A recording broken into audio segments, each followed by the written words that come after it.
Welcome back, guys. Today we're making one of Elaine's favorites, chicken pot pie.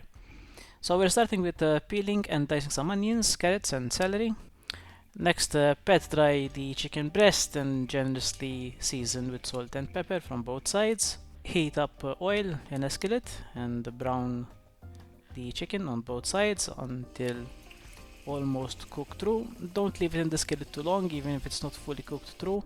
What is important here is that we develop some flavor with the sear. The chicken will finish cooking at later stages of the recipe.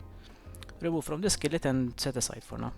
Next, we're going to add a knob of butter into the skillet and add the sliced vegetables and fry them with some olive oil. Don't forget to scrape up the brown bits of the chicken from the bottom of the pan because those are packed with flavor. Whilst the vegetables are cooking, we can dice up the chicken breast, and once the vegetables have softened and cooked, we can add them to the chicken.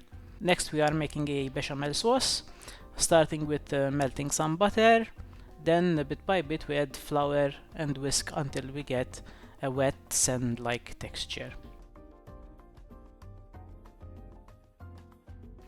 We'll cook that for 30 to 60 seconds, and then we start to incorporate the milk, again adding bit by bit and whisking constantly. Keep whisking until all the lumps are gone and you end up with a thick sauce that sticks to the back of a spoon.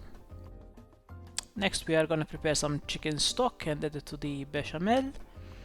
Mix it and season with salt and pepper. At this point, we can go ahead and add the chicken and vegetables, dropping in some Dijon mustard and some thyme. Mix everything together and cover and simmer on a low heat for about 15 minutes. After those 15 minutes, allow it to cool slightly. Note that this recipe up to this point can be made a day or two in advance, as the filling will keep well in the refrigerator. So next we assemble the pies. We are transferring the filling into our pie dishes. Prepare some egg wash and brush the edges of the dish. Next, roll out your puff pastry. We like to use the ready-to-use ones from the store.